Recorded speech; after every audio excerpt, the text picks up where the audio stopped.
नमस्कार दोस्तों, स्वागत है आपका हमारे platform Bhavna as question hub पे। फ्रेंड्स, हमारी जो सीरीज चल रही थी how to score 110 plus in GS prelims, उसमें हम लोग 2021 का पेपर सॉल्व कर रहे थे।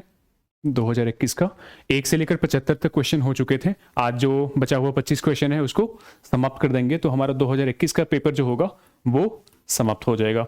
इसके साथ ही आप लोगों के साथ मैंने 3 साल के तब पेपर कर दूंगा ना। 2023 का हो चुका है, 2022 का हो चुका है और 2021 का आज फिनिश हो चुका है। ठीक है, आई थिंक अगर आप लोग सही से ईमानदारी से अगर देख रहे होगे ना, ठीक है, तो आप लोगों को इतना तो आइडिया लग गया होगा ना कि यूपीएससी वहां पे पूछती क्या है। साथ ही ये कॉन्फिडेंस तो आ ही गया होगा ना कि जो 100 नंबर लेकर आना होता है ना, बहुत ज्यादा रॉकेट साइंस का काम नहीं है, इजीली लाया जा सकता है। ठीक है, सो आप लोग यही अप्रोच बनाए रखोगे आने वाली प्रिपरेशन में, तो आप लोग इजीली जीएस में तो हो ही जाएगा।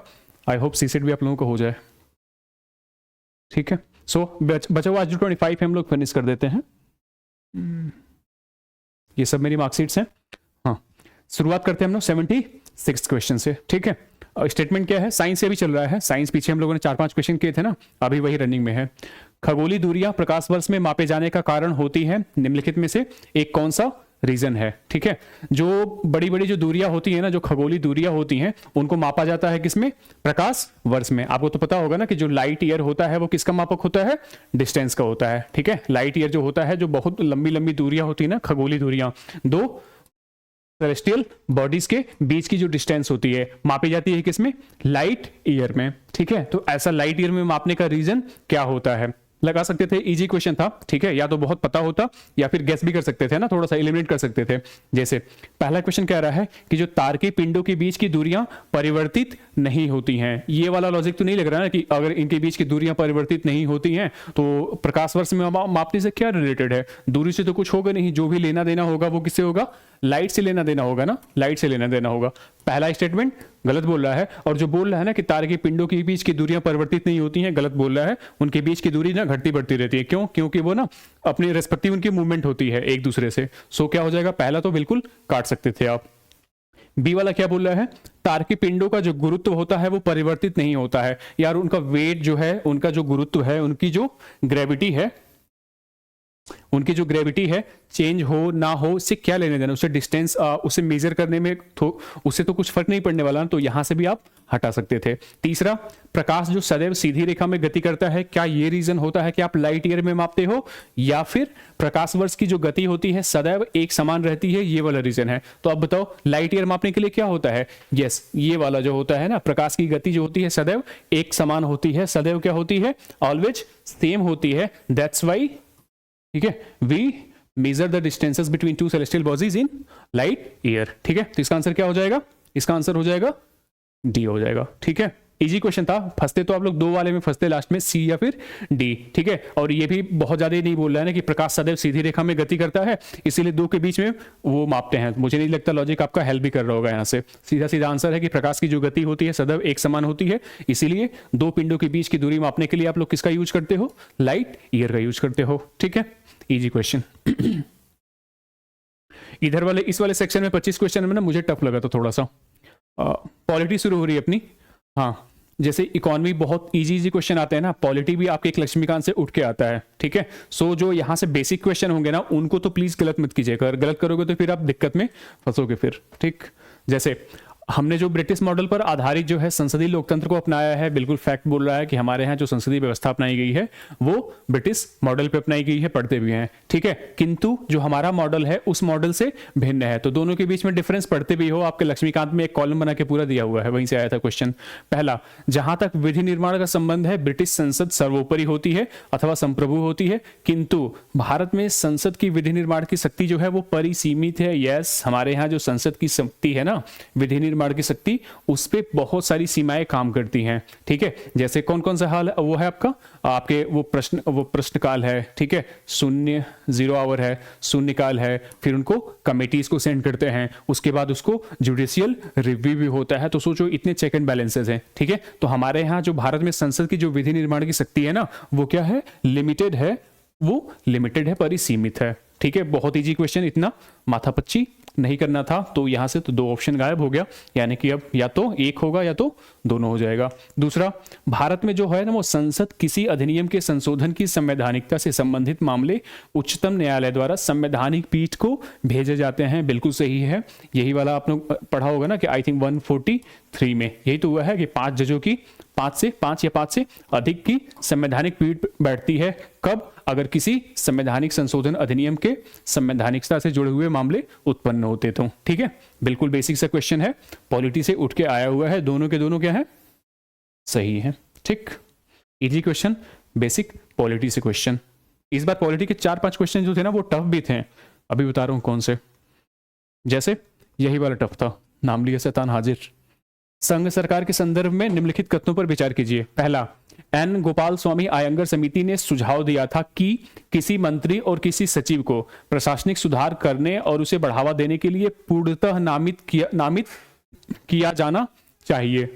ठीक है, देखो इस समिति के बारे में आप बिल्कुल पढ़ते तो नहीं हो, ठीक है, इस समिति के बारे में आप पूरा पढ़ते तो नहीं हो, और कुछ बहुत ज्यादा हेल्प कर रहा है क्या, हेल्प आपका यहां से हो रही है। ठीक है, देखो शायद ना मैंने वहां पे छोड़ दिया होगा या फिर किया भी होगा ना, तो यही लॉजिक लगाया होगा। ठीक है, क्या बोल रहा है, रिफॉर्म प्रोमोटिंग इट सोलली, ये वाला जो वर्ड पकड़ लीजिएगा आप लोग, पहले से बताता आ रहा हूं ना कि सोलली जो होता है वो बहुत एक्सट्रीम वर्ड होता है। ठीक है, अगर काटना होता तो मैं यहां से काट सकता था। ठीक है, तो यहां से पहला आपका गायब हो गया। ठीक, दूसरा, जो प्रशासनिक सुधार आयोग है 1966 की संस्तुति के आधार पर वर्ष 1970 में कार्मिक विभाग का गठन किया गया था और इसे प्रधानमंत्री के प्रभार के अधीन रखा गया था।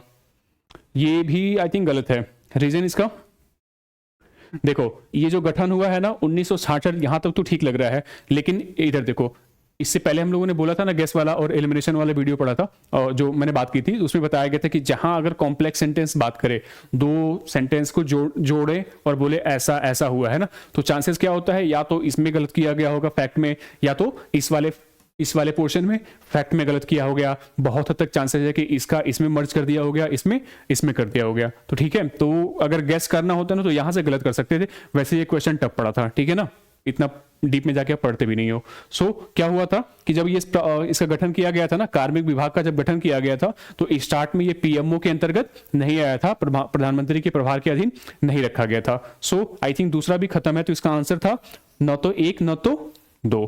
ठीक है, कौन सा क्वेश्चन है, 78 का बी सही है क्या, प्रधानमंत्री के अधीन रखा गया था, सही दे रहा है।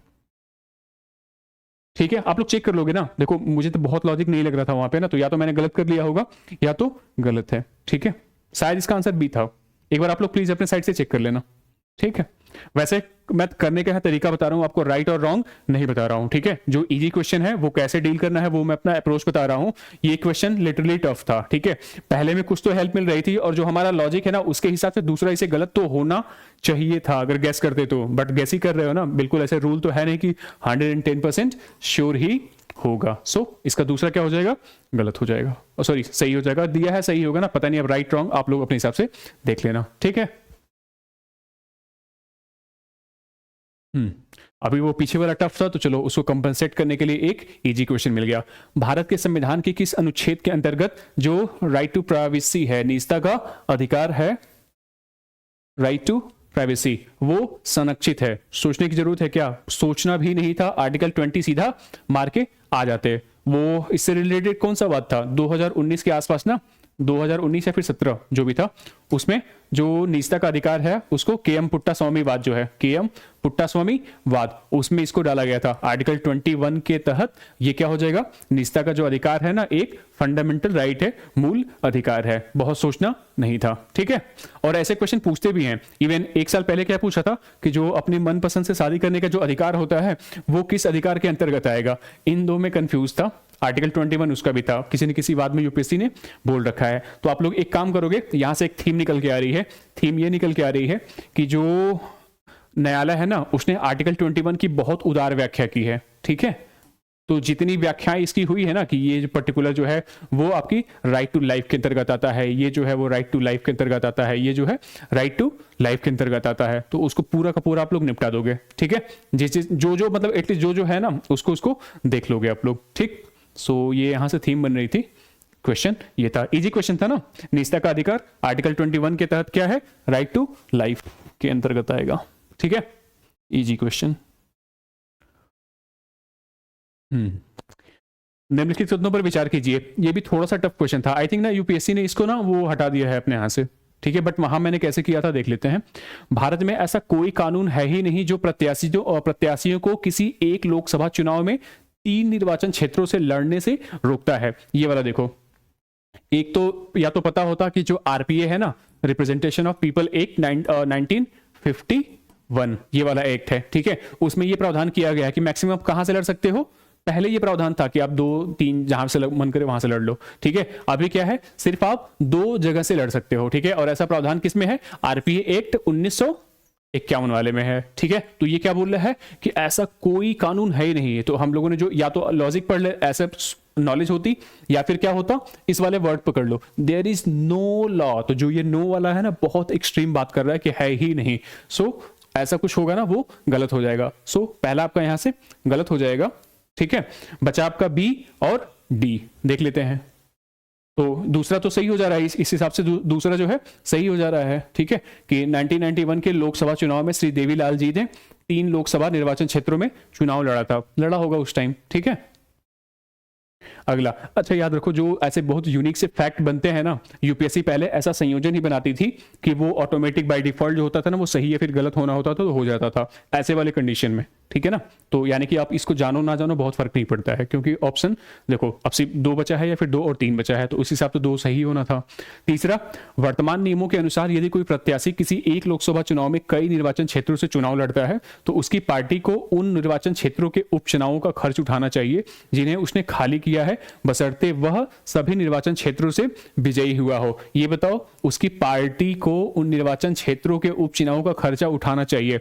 ऐसा कुछ अभी पढ़ते हो आप लोग क्या? नहीं। इनफैक्ट हम लोग बोलते हैं ना, ऐसा होना चाहिए कि 2 जगह से लड़ रहे हो और एक सीट आप वैकेंट कर रहे हो ना, तो आपकी वजह से तो वो फिर वहां पे बाई इलेक्शन होने जा रहा है ना, तो आपकी जिम्मेदारी बनती है या फिर आपकी पार्टी की जिम्मेदारी बनती है कि वहां पे फिर चुनाव करवाओ अपने खर्चे से। बट ठीक है, ऐसा अभी है नहीं, ऐसा कोई प्रावधान अभी है नहीं, सरकार के खर्चे पे सब कुछ होता है। तो तीसरा भी गलत हो जाएगा, ठीक है। तीसरा जब गलत हो जाएगा तो आप क्या भर लोगे, ठीक है।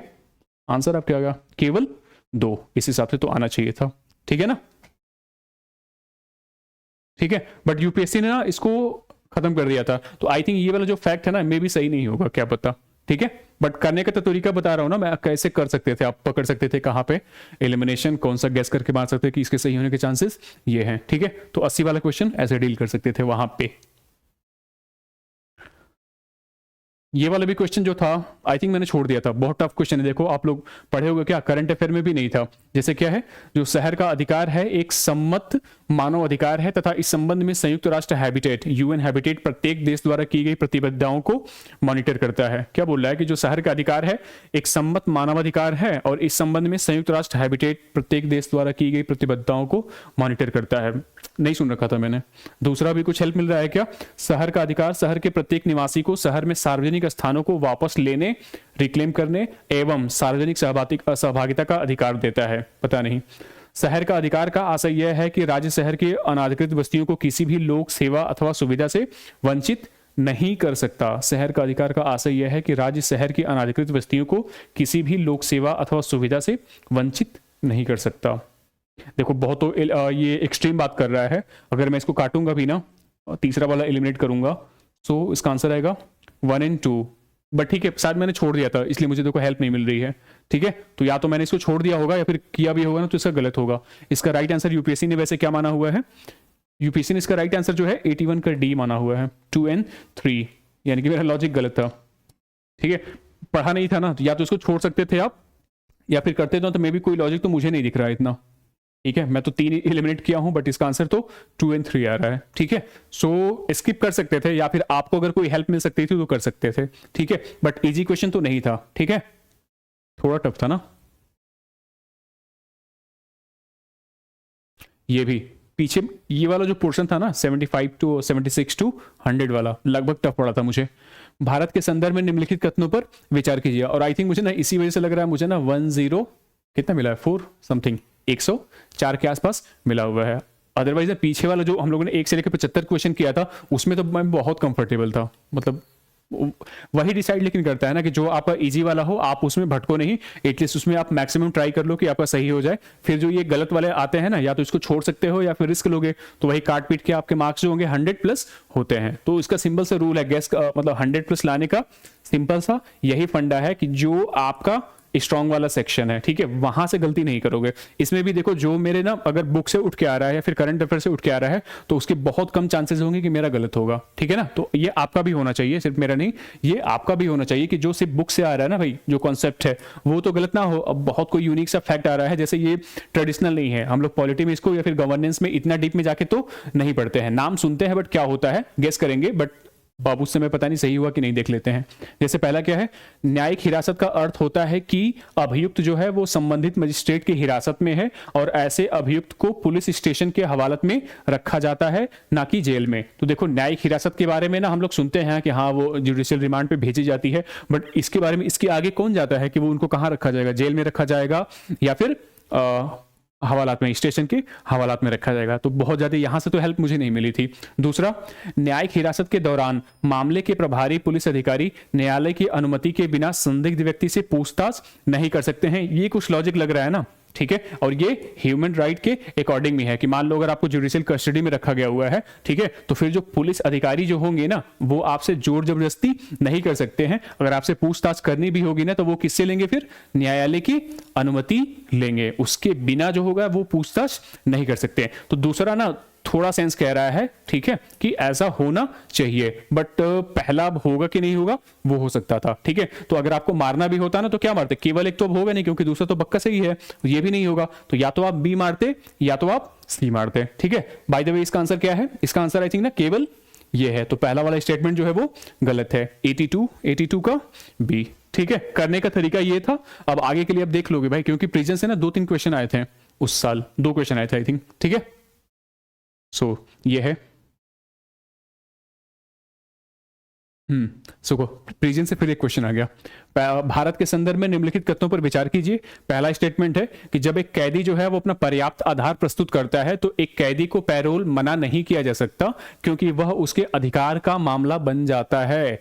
जो पैरोल होता है क्या वो उसका अधिकार का मामला बनता है। देखो उसके पहले मैं जितना करंट अफेयर पढ़ता था ना तो ये पैरोल और फरलो इसके बारे में वो नहीं होता था, बट अभी जब मैं सुनता हूं ना तो पीछे लगभग 2-3 महीनों में मैंने सुन रखा है, ये पैरोल को भी सुना था, पैरोल को भी सुना था, और एक टर्म होता है फरलो, ठीक है, मिलता जुलता कॉन्सेप्ट है, वही बदल दिया उसका, ठीक है। तो जो फरलो होता है ना वो आपका राइट होता है, अच्छा व्यवहार करोगे ना तो आप जा सकते हो, थोड़ा सुधारात्मक कदम होता है, बट पैरोल जो होता है ना आपका राइट नहीं होता है, ये गलत हो जाता है, ठीक है। तो या तो आपको पता होता ना तो या तो ऐसे कर सकते थे, या फिर जो मैं बोल रहा हूं ना, जो अगर गेस करने या एलिमिनेट करने का तरीका क्या बोल रहा हूं, सीधा सीधा बोल रहा है कि जो पैरोल मना नहीं किया जा सकता क्योंकि वह उसका अधिकार का मामला है। बहुत ज्यादा वो स्पेसिफिक होकर बात नहीं कर रहा है कि जो पैरोल जो होता है क्या होता है, सरकार उसको मना ही नहीं कर सकती है, ये कैदी का राइट होता है। तो बहुत इतना अधिकार होकर बात करोगे ना तो फिर गलत हो जाएगा सेंटेंस।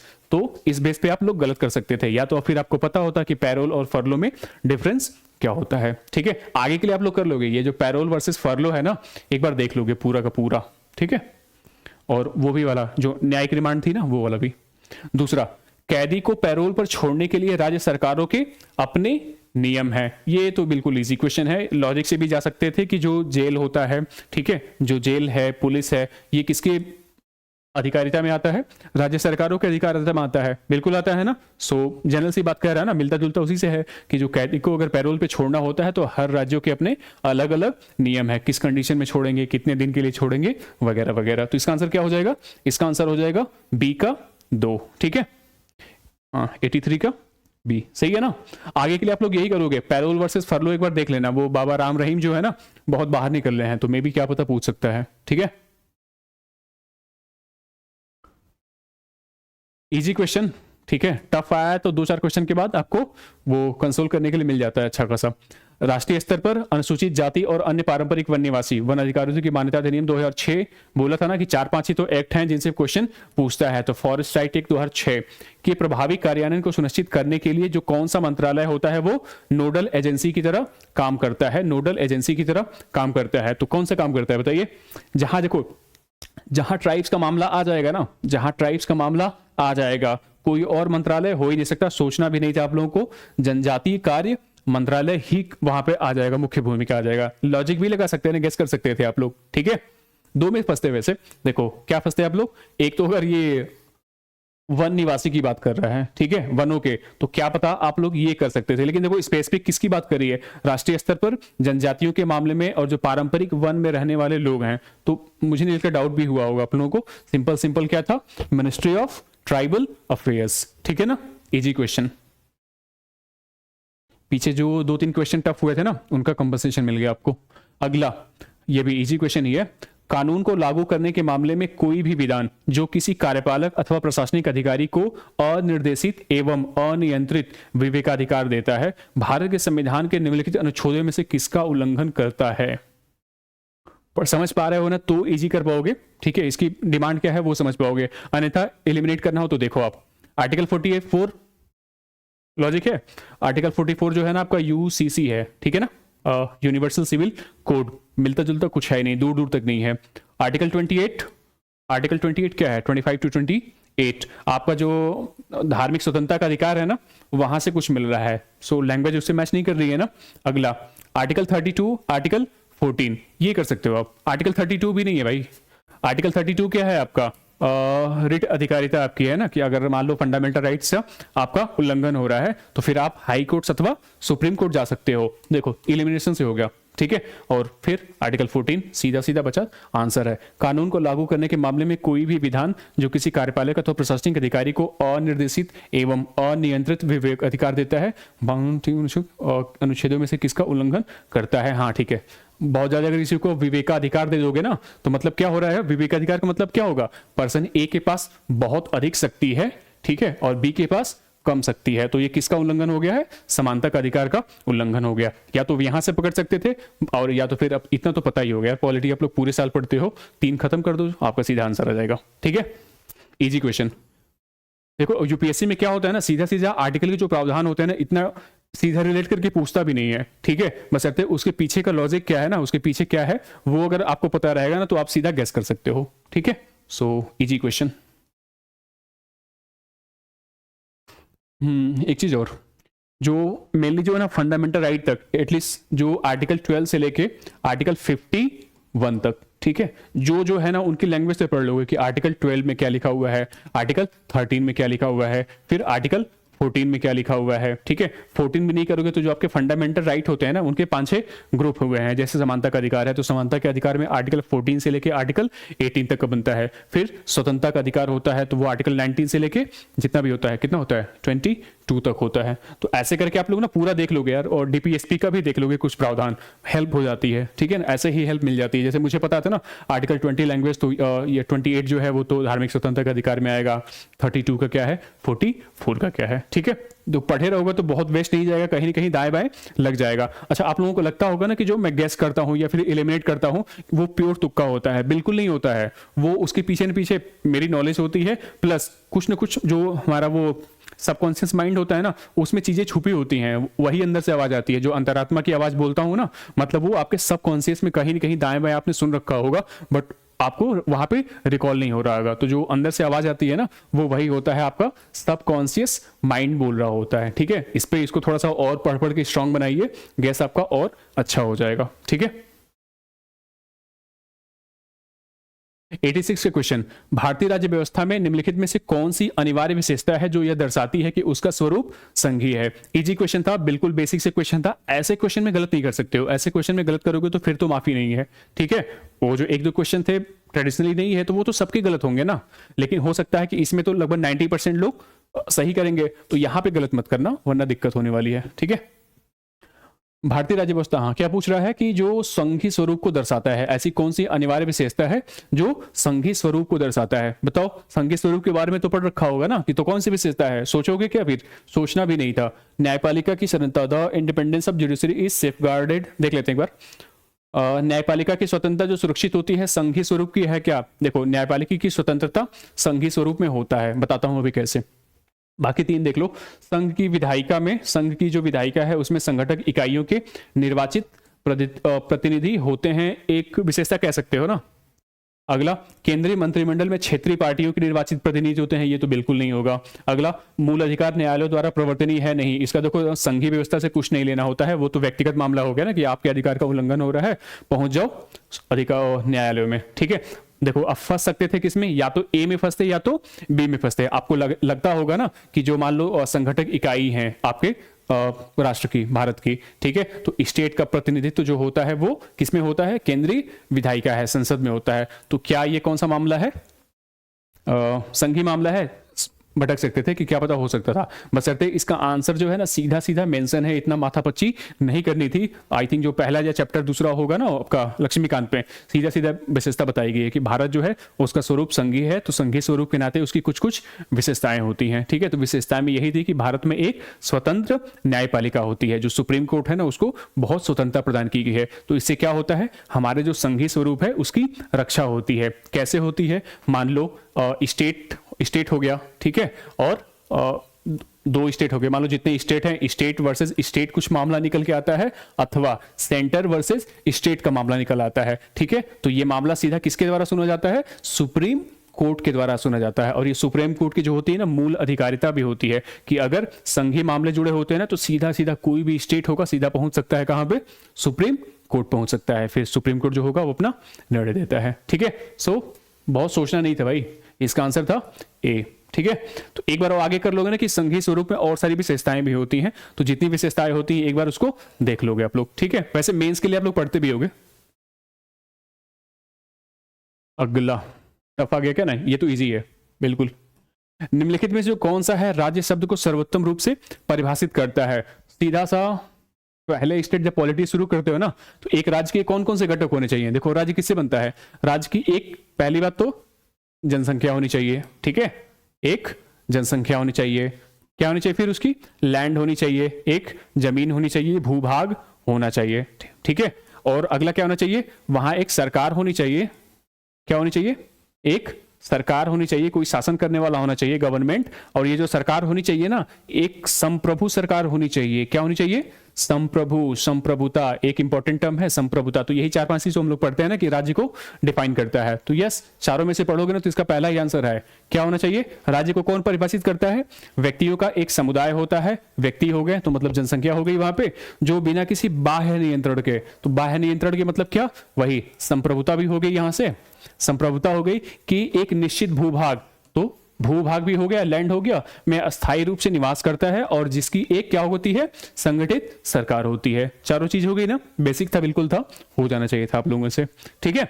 बाकी आप देखोगे ना तो आपको एलिमिनेट करने में मिल जाएगा, कहीं ना कहीं तो कुछ तो बोलेगा कि नहीं ये नहीं हो सकता है। जैसे एक निश्चित भूभाग, चलो ठीक है भूभाग बोल दिया, के राजनीतिक रूप से संगठित लोग जो स्वयं पर शासन करने, कानून एवं व्यवस्था को बनाए रखने, अपने नैसर्गिक अधिकारों की रक्षा करने तथा अपनी जीविका के साधनों को सुरक्षित रखने का अधिकार रखते हैं, तो क्या वो राज्य कहलाएगा। देखो बोल तो रहा है ना, कुछ निगेट नहीं कर सकते हो, लेकिन बी और ए में देखोगे ना तो ये जो बोल रहा है ना किसी बाह्य नियंत्रण के, जो संप्रभुता होती है राज्य की एक प्रमुख विशेषता होती है कि राज्य जो होना चाहिए वो संप्रभु होना चाहिए। बात समझ में आई? बाकी ना बहुत लिमिटेड हो गया।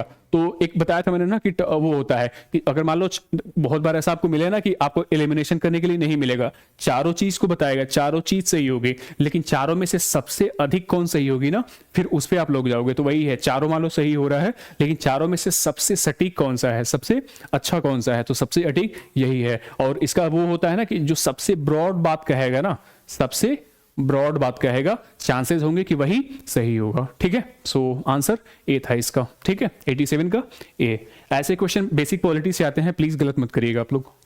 और हाँ, ये लक्ष्मीकांत अगर नहीं मिलेगा ना तो आई थिंक ये एनसीईआरटी में है, तो एनसीईआरटी का रोल देख लो। दो ही तीन सब्जेक्ट हैं जिसमें एनसीईआरटी काम करती है अच्छे खासे से, तो पॉलिटी उनमें से एक है। 9th की आई थिंक ज्योग्राफी पढ़ोगे ना, 9th 10th 11th 12th उतना ही पढ़ लो, इनफ है। अगला क्वेश्चन 88 क्वेश्चन है हमारा, बेसिक पॉलिटी है, न्यायपालिका से पूछा हुआ है। भारतीय न्यायपालिका के संदर्भ में निम्नलिखित कथनों पर विचार कीजिए। पहला स्टेटमेंट जो है क्या बोल रहा है, भारत के राष्ट्रपति की पूर्व अनुमति से भारत के मुख्य न्यायमूर्ति द्वारा उच्चतम न्यायालय से सेवानिवृत्त किसी न्यायाधीश को उच्चतम न्यायालय के न्यायाधीश के पद पर बैठने और कार्य करने हेतु बुलाया जा सकता है। देखो, जब सुप्रीम कोर्ट वाला हम लोग चैप्टर पढ़ते हैं ना, तो उसमें ये जो सेवानिवृत्त न्यायाधीश हैं उनको बुलाया जा सकता है कि नहीं जा सकता है, ये प्रावधान दिया गया है। बिल्कुल यही प्रावधान होता है। भारत के मुख्य न्यायमूर्ति उनको बुला सकते हैं। कैसे बुला सकते हैं? अपने राष्ट्रपति की पूर्व अनुमति लेंगे, फिर उनको आना पड़ेगा। ठीक है ना। सो पहला स्टेटमेंट तो बिल्कुल सही है, सोचना भी नहीं था। पहला सही हो गया है तो ये गायब हो जाएगा। ठीक है। दूसरा आप लोग देख लो, भारत में किसी भी उच्च न्यायालय को अपने निर्णय के पुनर्विलोकन की शक्ति प्राप्त है कि नहीं प्राप्त है, जैसा कि उच्चतम न्यायालयों के पास है। आप बताओ, जो हमारे हाई कोर्ट्स है ना, वो क्या कोर्ट्स ऑफ रिकॉर्ड की तरह काम करते हैं कि नहीं कर सकते हैं? उन्होंने कोई निर्णय दे दिया तो क्या वो अपने निर्णय पे पुनर्विलोकन कर सकते हैं क्या?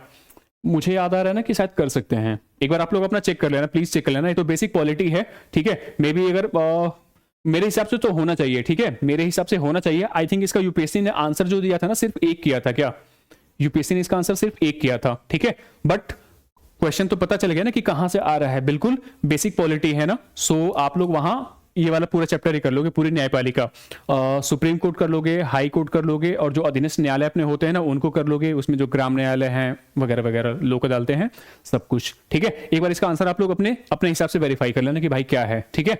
और प्रावधान पूछ रहा है क्या? सेवा निवृत्त न्यायाधीशों के बारे में। तो फिर वो अतिरिक्त न्यायाधीश भी आते हैं, तो उनके बारे में सब आप लोग चेक कर लोगे। ठीक है। सो इसका आंसर क्या था? इसका आंसर आई थिंक ए ही था। क्या देख लेना आप लोग ना, हाई कोर्ट्स के मामले में है कि नहीं है, वो देख लेना आप लोग।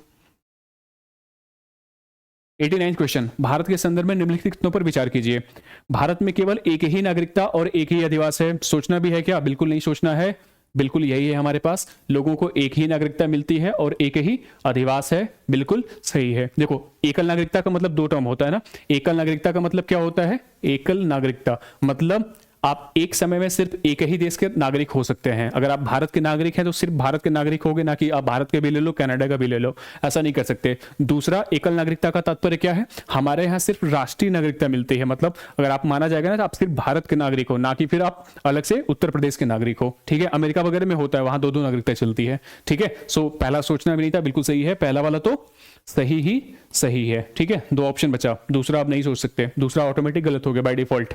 जो व्यक्ति जन्म से नागरिक हो केवल वही राष्ट्राध्यक्ष बन सकता है, ऐसा कुछ नहीं है। अगर वो एनी हाउ भारत का नागरिक है सो वो भारत का बन सकता है। यह प्रावधान अमेरिका में है। अमेरिका में प्रावधान है ना कि आप बाय बर्थ ही सिर्फ राष्ट्रपति बन सकते हो, वहां के राष्ट्राध्यक्ष बन सकते हो। तो दूसरा तो वैसे भी गलत हो गया था, पता हो ना पता हो, वहां से ऑप्शन से हेल्प मिल गई थी। तीसरा, जिस विदेशी को एक बार नागरिकता दे दी गई है किसी भी परिस्थिति में उसे इससे वंचित नहीं किया जा सकता। इनकी लैंग्वेज देखिए कितनी एक्सट्रीम बात कर रहे हैं कि किसी a foreigner once granted the citizenship can not be deprived. Can not be, जो इतना स्पेसिफिक होकर बात करेंगे ना सो वो गलत हो जाएंगे। ठीक है। सो इसका आंसर क्या हो जाएगा? इसका आंसर हो जाएगा केवल और केवल एक। सही है ना? गुड। बेसिक पॉलिटी तो नागरिकता वाला चैप्टर एक बार देख लेना कि कैसे कैसे अर्जित की जा सकती है, कैसे कैसे छीनी जा सकती है, नागरिकता से संबंधित रूल कौन बना सकता है। फिर अभी वो जो नागरिकता की बात आई है ना, तो फिर वो एनआरसी वगैरह जो हो रही है उसका आप लोग देख लोगे पूरा। 90 वाला क्वेश्चन, निम्नलिखित में से कौन सा जो कारक होता है किसी उदार लोकतंत्र में स्वतंत्रता की सर्वोत्तम सुरक्षा को नियत कर सकता है? ठीक है। आपकी स्वतंत्रता, ठीक है, मान लो आप कंट्री में हो, आपकी स्वतंत्रता जो है ना सबसे अधिक कैसे वो हो सकती है? पहला, अगर एक प्रतिबद्ध न्यायपालिका होगी तो आपकी स्वतंत्रता सुरक्षित हो सकती है क्या? लॉजिक तो बोल रहा है ना कि एक न्यायपालिका का डर हो, मे भी हो सकता है। शक्तियों का केंद्रीकरण, ये तो बिल्कुल उल्टा बात कर दिया ना कि अगर शक्तियों का केंद्रीकरण हो गया, मान लो कि जो अपनी कार्यपालिका है, मान लो अपनी प्रधानमंत्री जो है बिल्कुल तानाशाह बन जाए, सारी शक्तियां उन्हीं में केंद्रित हो जाएं, तो फिर क्या करेंगे? जीने नहीं देंगे, मार डालेंगे। ठीक है। दूसरा नहीं हो जाएगा। निर्वाचित सरकार, जो चुनी हुई सरकार होती है, अगर सिर्फ वही रहेगी तो क्या हो जाएगा? आपकी स्वतंत्रता जो होगी वो सुरक्षा मिलेगी। देखो कुछ हद तक सुरक्षा मिलेगी। क्यों? क्योंकि उन्हें ये डर रहेगा ना कि हर साल तो मुझे 5 साल बाद चुनना है। ठीक है। तो अगर वो आपकी सुरक्षा सुनिश्चित नहीं करेंगे, स्वतंत्रता सुरक्षित नहीं करेंगे, तो मे भी हो सकता है अगली बार हार जाएंगे। ठीक है। सो एक लॉजिक बनता है। ठीक है। इसको भी स्टैंड बाई पे रख सकते हो। तीसरा, शक्तियों का पृथक्करण। हमारे यहाँ शक्तियों का पृथक्करण है ना, क्या? कार्यपालिका, कुछ अलग काम करती है, विधायिका कुछ अलग काम करती है, न्यायपालिका अलग काम करती है, साथ ही तीनों एक दूसरे के ऊपर नजर रखती है, चेक एंड बैलेंस रखती है। देखो तीन ऑप्शन जो है ना सही हो रहे हैं, फिर वही बात होगी, ठीक है, तीनों सही हैं, लेकिन तीनों में से सर्वोत्तम सुरक्षा कौन करेगा? आपकी स्वतंत्रता की सर्वोत्तम सुरक्षा कब हो पाएगी? जब शक्तियों का क्या होगा?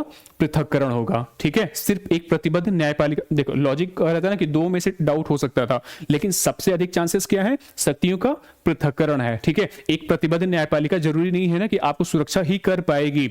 मान लो अगर वो प्रतिबद्ध न्यायपालिका है और मान लो सबसे ज्यादा उसी की पावर अगर हो जाए, ठीक है, तो हो सकता है कि वही तानाशाह बन जाएगी। और हम लोग देखते भी है ना कि इन लोगों के पास वो क्या होता है, अंकल जज सिंड्रोम। ये लोग हमारी जो न्यायपालिका है ना, कुछ उसकी कमियां हैं कोलेजियम सिस्टम वगैरह में, ठीक है। सबसे बेस्ट यही सोचना भी नहीं था, ये ब्रॉड टर्म यही बात कर रहा था ना कि शक्तियों का जो पृथक्करण होता है उससे हमारी स्वतंत्रता जो होती है वो सर्वोत्तम रूप से सुरक्षित होती है, ठीक है। इजी क्वेश्चन, ठीक है। 91 क्वेश्चन क्या कह रहा है? बेसिक पॉलिटी से क्वेश्चन है। भारतीय संविधान के अंतर्गत धन का जो केंद्रीकरण है वो किसका उल्लंघन करता है? जैसे मैंने बोला था ना कि आप लोग 1 से लेके एटलीस्ट 50 तक जो क्या क्या प्रावधान किया गया है ना उनको देख लोगे। 1 से नहीं तो भी कहां से? आर्टिकल 12 से, जो फंडामेंटल राइट है, फंडामेंटल ड्यूटी है, डीपीएसपी है, इन सब के बारे में, ठीक है। सो क्या पूछ रहा है? वही धन का केंद्रीकरण का उल्लंघन क्या करता है? समता के अधिकार का उल्लंघन है, राज्य के नीति निर्देशक तत्वों का उल्लंघन है, या फिर स्वतंत्रता के अधिकार का उल्लंघन है, कल्याण की अवधारणा का उल्लंघन है, ठीक है। देखो ये तो हटा सकते हो, कुछ लेना देना ही नहीं है। कल्याण की अवधारणा से कह सकते हो थोड़ा उल्लंघन है, लेकिन सबसे ज्यादा स्पेसिफिक जो मेंशन हमारे यहाँ है ना, ये वाला बात करता है। इधर सुनो, आप लोग आर्टिकल 39 सी और डी स्पेसिफिक रूप से बात करते हैं। ये दोनों क्या बोलते हैं? ये राज्य का उत्तरदायित्व होगा कि जो धन का संकेंद्रण होगा ना किसी एक व्यक्ति विशेष या व्यक्ति समूह के हाथों में नहीं होगा, यही बात करते हैं। तो जो अगर धन का केंद्रीकरण हो जाएगा तो वो किसका उल्लंघन होगा? डीपीएसपी का उल्लंघन होगा। इस पर्टिकुलर आर्टिकल में जो दिए गए प्रावधान है उनका उल्लंघन होगा, ठीक है ना। सो बेसिक ही है। यूपीएससी में ना मैंने बोल दिया सीधा आर्टिकल नहीं पूछेगा आपसे कि आर्टिकल 39 सी डी का उल्लंघन है। लॉजिक लगाओ अपना। 92 क्वेश्चन, भारत में जो संपत्ति के अधिकार की स्थिति क्या है? पढ़ना है क्या? बिल्कुल बेसिक यही बात हो रही है कि पीछे टफ क्वेश्चन आए वो आपको डिसाइड नहीं करेंगे, लेकिन जो इजी क्वेश्चन है ना वो नहीं छूटने चाहिए। बताओ भारत की संपत्ति के अधिकार की क्या स्थिति है? जो फंडामेंटल राइट आप लोग पढ़ते हो ना, सिंपल से पढ़ते हो कि भारत में पहले वो क्या होता था, धन का अधिकार जो होता था वो एक संपत्ति का अधिकार क्या होता था? मूल अधिकार होता था। फिर उसको उसकी स्थिति चेंज कर दी गई है और वो अब क्या बन चुका है? वो एक विधिक अधिकार बन चुका है। किसमें? आर्टिकल 300 ए के तहत, ठीक है। अब वो सिर्फ और सिर्फ क्या है? एक लीगल राइट बन चुका है। सो लीगल राइट की बात दो स्टेटमेंट में हो रही थी, या तो ए सही होता या तो बी सही होता आपका, ठीक है। सो क्या होगा? यह एक विधिक अधिकार है जो केवल और केवल नागरिकों को प्राप्त है, ठीक है। और यह एक विधिक अधिकार है जो किसी भी व्यक्ति को प्राप्त है। तो गलत होने के चांसेस आपको यहां पे हो सकते थे, ठीक है, बशर्ते इसका आंसर क्या है? सभी को प्राप्त है, ठीक है। सिर्फ व्यक्ति की बात करता है, ना कि नागरिक की बात करता है, ठीक है। नागरिक बात करेगा ना तो सिर्फ और सिर्फ क्या हो जाएगा? फिर जो देश के जो पासपोर्ट धारक हैं उन्हीं का होगा। बट किसी भी व्यक्ति की बात कर रहा है तो मतलब फॉरेनर की भी प्रॉपर्टी की राइट जो है वो लीगल राइट है। बात समझ में आई? ठीक है, इजी क्वेश्चन। बेसिक पॉलिटी और इकोनॉमी तो हैं दो बिल्कुल ठीक ठाक क्वेश्चन आते हैं। बेसिक पॉलिटी ये भी कह सकते हो। 26 जनवरी 1950 को, ठीक है, जब हमारा वो संविधान अपनाया गया था, उस दिन को भारत की जो वास्तविक संवैधानिक स्थिति क्या थी? लोकतंत्रात्मक गणराज्य था, ठीक है, था। संपूर्ण प्रभुत्व संपन्न लोकतंत्रात्मक गणराज्य, ठीक है, था। संपूर्ण प्रभुत्व संपन्न पंथ निरपेक्ष लोकतांत्रिक गणराज्य था। ये पता है उसकी लैंग्वेज है, प्रेमबल जो है ना उसकी लैंग्वेज है। तो ये जो पंथ निरपेक्ष है ना ये तो नहीं था बच्चा, ये सॉरी, ये जो था ना 42वां संविधान संशोधन में ऐड किया गया था, तो ये गलत हो जाएगा। डी संपूर्ण प्रभुत्व संपन्न समाजवादी भी उसी टाइम ऐड किया गया था ना, 3 टर्म जोड़े गए थे, पंथ निरपेक्ष, समाजवादी और अखंडता वाला, ठीक है। सो दो तो नहीं था, डाउट होता आपका क्या? डाउट भी नहीं होता, लैंग्वेज यही है, संपूर्ण प्रभुत्व संपन्न लोकतांत्रिक गणराज्य, ठीक है। इजी क्वेश्चन, बेसिक क्वेश्चन होना चाहिए था, ठीक। ठीक है। संवैधानिक सरकार का आशय क्या है? आई थिंक 2023 में था क्या, 2022 में था? रिपीट थीम रिपीट हुई थी, ठीक है। और पीछे भी एक दो साल पहले पूछ रखा था, सोचना भी नहीं था। संवैधानिक सरकार का मतलब लिमिटेड गवर्नमेंट होता है, तो लिमिटेड कहां पर है? कोई सरकार जिसके प्रमुख के पास वास्तविक शक्तियां हो, कोई सरकार जिसके प्रमुख नाम मात्र की शक्तियां हो, किसी सरकार की परिसंघीय संरचना, गलत है, यही है। कोई सरकार जो संविधान की सीमाओं से परिबद्ध होती है उसी को संवैधानिक सरकार बोलते हैं। बात समझ में आई ना? गुड। ये रिपीट थीम है। हाँ, इसके लिए क्या कर सकते हो ना आप लोग, जो लक्ष्मीकांत तो करोगे, करंट अफेयर तो करोगे, साथ ही जो एनसीईआरटी ना 9 से लेकर 12 तक एक बार कर लोगे, क्योंकि ये वाले जो क्वेश्चन होते हैं ना ऐसे टाइप के, जो पीछे हमने 2-3 क्वेश्चन किए प्लस ये वाले एनसीईआरटी से आ रहे हैं, ठीक है। भारत के संदर्भ में हल्बी, हो और कुई पद किससे संबंधित है? सोचने की जरूरत है। इसको तो पढ़ा होगा आप लोगों ने, मालूम हो और कुई हम लोग पढ़ते हैं। ये क्या है? ट्राइब्स हैं, ठीक है। ट्राइब पढ़ते हैं ना, हमारी आदिम जनजातियां हैं, ठीक। बस वहीं से आंसर आ गया था, बाकी तो कुछ है नहीं। जनजाति लिखा नहीं कि जनजाति है तो जनजाति भाषा है, तो यस उनकी भाषा उन्हीं से नाम से पड़ जाती है ना, संथाली भाषा, ये भाषा। तो ऐसे हो और कुई जो है वो क्या है? जनजातीय भाषा है, ठीक है। इजी क्वेश्चन था, बहुत ईजी था, ठीक। अब टर्म दे दिया तो देख लेना एक बार। पश्चिम उत्तर भारत का जो नृत्य रूप होगा एक बार गूगल कर लेना आप लोग। कुछ प्रमुख वाद्य यंत्रों के बारे में देख सकते हो। प्राग ऐतिहासिक गुफा चित्रकला कुछ देख सकते हो कि कौन कौन सी थी, ठीक है। बाघ वाक्य हम लोग देखते हैं ना, वो वाली, ठीक। इजी क्वेश्चन हल हुआ था। 96 क्वेश्चन, उस टाइम टफ पड़ा था थोड़ा सा। भारत रत्न और पद्म पुरस्कारों के संबंध में निम्नलिखित कथनों पर विचार कीजिए। भारत रत्न और पद्म पुरस्कार, देखो उस साल से पता है ना एक नई थीम निकल के आई थी। इसके पहले यूपीएससी ना इस टाइप के क्वेश्चन नहीं पूछती थी, बट जो ट्रेंड चेंज हुआ था ना तो वो वहां से चेंज हुआ था। तो अब पूछ रही है तो हमारी जिम्मेदारी बनती है कि जितने पुरस्कार मिलते हैं, सिर्फ वो सिविल वाले नहीं, फिर खेल पुरस्कार मिलते हैं। अभी 2 तो पूछ चुका है आई थिंक, ये देखो सिविल पुरस्कार पूछ चुका है और उसके बाद अभी खेल पुरस्कार इस बार पूछा था 2023 में। तो अब जो वो साहित्य के क्षेत्र में जो पुरस्कार मिलता है ना, मुझे लगता है कि वहां से आएगा, ठीक है। तो थीम क्या होगी फिर, इसको भी प्रिपेयर करो, खेल वाला पुरस्कार प्रिपेयर करो, प्लस साहित्य वाले क्षेत्र में जो साहित्य अकादमी पुरस्कार और दूसरे पुरस्कार मिलते हैं ना साहित्य के क्षेत्र में, वो सब आप लोग प्रिपेयर कर लोगे, ठीक है। तो पहला क्या है? अच्छा, कौन सा सही नहीं है? हाँ, ये भी ध्यान दोगे आप लोग, ये तो ध्यान दोगे, साथ में पूछो ना ये क्या ध्यान दिया हुआ है। एक मेरा गलत हुआ था इस बार, वो जो आरोही क्रम और अवरोही क्रम था ना, वो मेरा गलत हुआ था आते हुए भी। पहला, भारत रत्न और जो पद्म पुरस्कार होते हैं भारत के संविधान के अनुच्छेद 18(1) के अंतर्गत उपाधियां हैं क्या? बिल्कुल उल्टी बात बोल रहा है। आपको कुछ अगर मिल जाएगा ना तो ये नहीं लगाओ कि मैं भारत रत्न प्राप्तकर्ता फला हूं, ठीक है। तो पक्का ये पहला वाला बिल्कुल गलत हो जाएगा। तो यानी कि पहला गलत, तो वही पूछा है कि कौन कौन गलत है, तो यानी कि जब पहला ये है तो ये तो नहीं होंगे ना, बिल्कुल सही।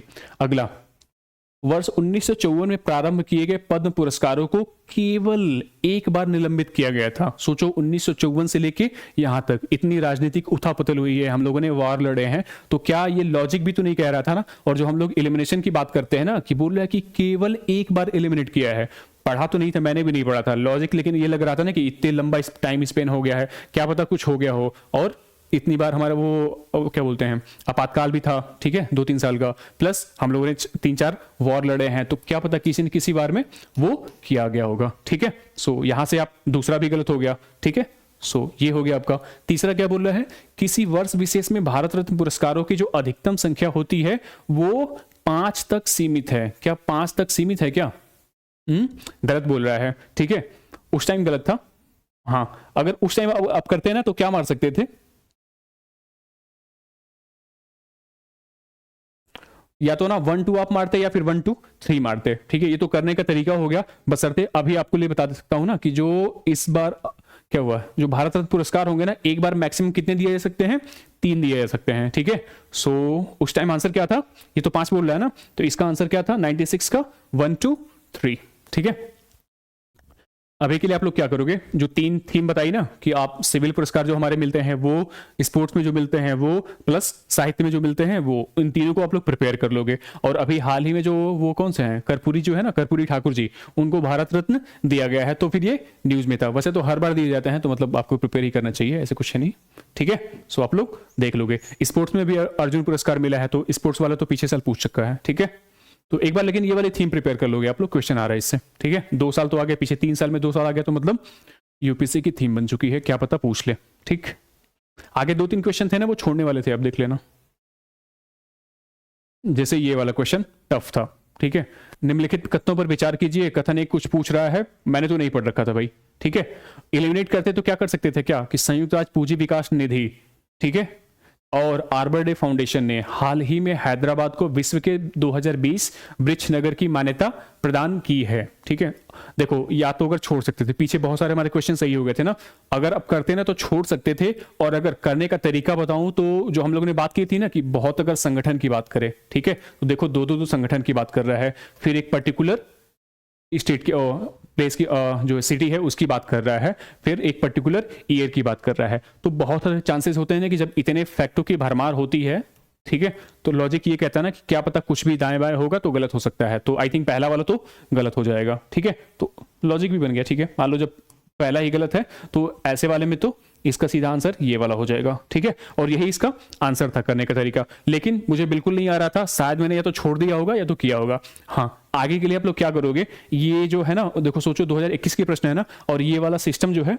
अब इंट्रोड्यूस हुआ है, ये भी ठीक ठाक क्वेश्चन इस बार था ना 2023 वाले में, तो मतलब इंट्रोड्यूस किया था उस टाइम, इस बार इसका वेटेज बढ़ गया, इस टाइप के क्वेश्चन इस बार बढ़े हैं, तो अभी तो बढ़े ही रहने वाले हैं। ठीक है, सो आप लोग प्रिपेयर हो जाओगे इस टाइप के क्वेश्चन के लिए, और क्वेश्चन ऐसे इजी होते हैं, जैसे मान लो आपको पहले दूसरे में से कुछ भी पता चल गया ना कि पहला गलत है दूसरा सही है, ठीक है, सो तो पहला गलत है तो पकड़ लो, आपका सीधा आंसर आ जाता है। तो एलिमिनेशन और गेस तो यार थोड़ा थोड़ा यहाँ भी चल रहा है, ऐसी कोई बड़ी बात नहीं है। ठीक है, सो यही है करने का तरीका आप लोगों का।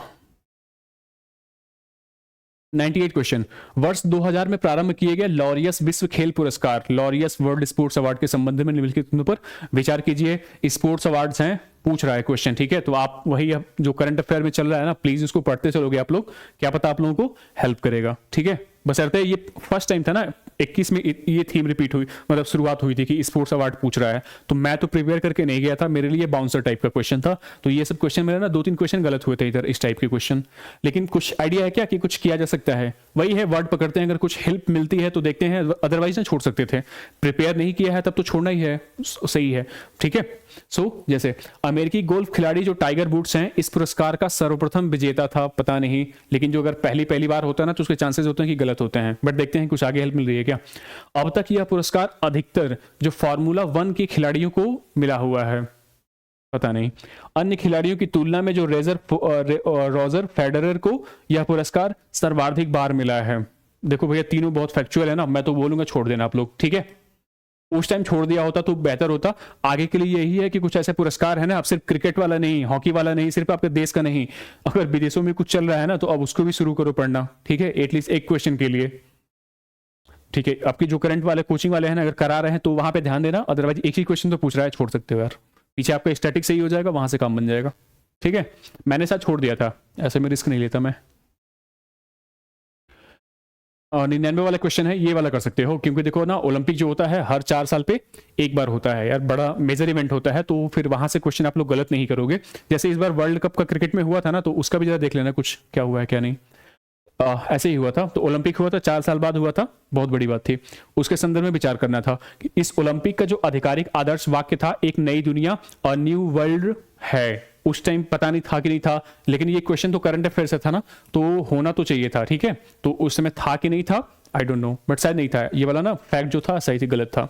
अगला, इस ओलंपिक में sport climbing, surfing, skateboarding, karate और बेसबॉल को शामिल किया गया है, तो यस वो उस टाइम फैक्ट था, शुरू किया गया है।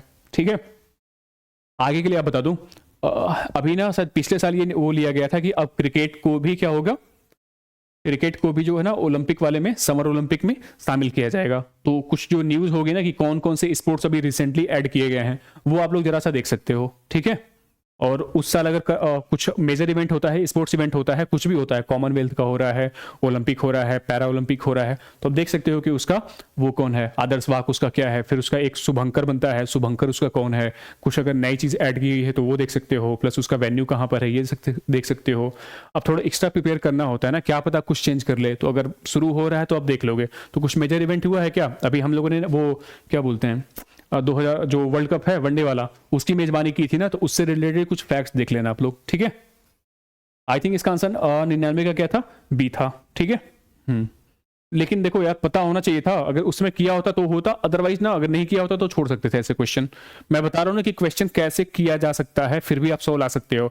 देखो मेरे बहुत सारे भी गलत हुए हैं, बहुत सारे मैंने छोड़ रखे हैं, बहुत सारे नहीं मतलब 90 के आसपास तो करता ही, तो 10 क्वेश्चन मान लो पूरे छोड़े होंगे 100 के बीच में, फिर भी मेरे मार्क्स 104 थे। और मुझे ये जो नया नया इंट्रोड्यूस हुआ था ना, थोड़ा इसकी वजह से टफ हुआ था। ठीक, 100 क्वेश्चन ये भी वही सेम था। ठीक है, हम लोगों ने वो पहली बार टेस्ट की चैंपियनशिप शुरू हुई थी, इंडिया ने उसमें पार्टिसिपेट किया था, लेकिन इंडिया हार गया था, न्यूजीलैंड जीत गया था। ठीक है, सो वही स्पोर्ट्स शुरू कर रहा था ना, तो स्पोर्ट्स की न्यूज है, आप लोग थोड़ा सा ध्यान बढ़ाओगे आप इसमें। ठीक है, जैसे पहला क्या पूछा था, अंतिम दौर में पहुंचने वाली टीमों का जो निर्धारण होता था उनके द्वारा जीते गए मैचों की संख्या के आधार पर किया गया था। देखो, जीते गए मैचों की संख्या के आधार पर नहीं किया गया था, उनके जो पॉइंट्स होते थे ना उनके आधार पर किया गया था। अगर आपने स्पोर्ट्स देखा होता तो ये जो नंबरिंग होती है ना, वो किससे होती है, उन्होंने जो पॉइंट्स अर्जित, वो जो पॉइंट अर्जित करते हैं उसके बेस पे किया गया था। तो जो ये इतना स्पेसिफिक होकर बात किया गया था कि जीते गए मैचों की संख्या के आधार पे किया गया था, तो ये वाला लॉजिक जो था वो गलत था, तो वहां से आप पहला एलिमिनेट कर दोगे। ठीक है, दूसरा, न्यूजीलैंड का जो स्थान है इंग्लैंड से ऊपर था क्योंकि उसने इंग्लैंड की तुलना में अधिक मैच जीते थे। जब पहला स्टेटमेंट हम लोग गलत कर रहे हैं ना कि पॉइंट के हिसाब से हो रहा था, ना कि जीते गए मैचों की संख्या के हिसाब से, तो दूसरा भी तो वही बोल रहा है ना, सिंपल सा, दूसरा भी गलत हो जाएगा। तो इसका आंसर क्या हो जाएगा, इसका आंसर होगा न तो 1 न ही 2। ठीक है, सो इस प्रकार था जो ये नई नई थीम इंट्रोड्यूस हुई थी ना स्पोर्ट्स वाली। सो अब आप लोग प्रिपेयर कर लोगे, ऐसे कुछ मेजर इवेंट्स हो रहे हैं स्पोर्ट्स के, तो आप लोग उसको कवर कर लोगे। ठीक है, ओवरऑल हम लोगों ने 1 से 100 तक देखा। ठीक है, आप लोग खुद ईमानदारी से बताओ, अगर आपका स्टैटिक सही से क्लियर होता, कवर होता, आपने करंट अफेयर अच्छे से कर रखे होते हैं, प्लस यूपीएससी के जो ये प्रीवियस ईयर के क्वेश्चन है ना उन पे आपने अच्छे से रिसर्च किया होता, तो 100 नंबर लाना बहुत बड़ी बात तो नहीं थी। ठीक है, और आगे के लिए भी यही है, जो जो मैंने बता रखे हैं उनको आप कवर कर लोगे तो यूपीएससी की जो कट ऑफ है ना जीएस की, वो तो इजीली आप लोग क्लियर कर लोगे। ठीक है, सो आज का ये हमारा खत्म होता है, 2021 का पेपर हम लोगों ने खत्म कर लिया है। सो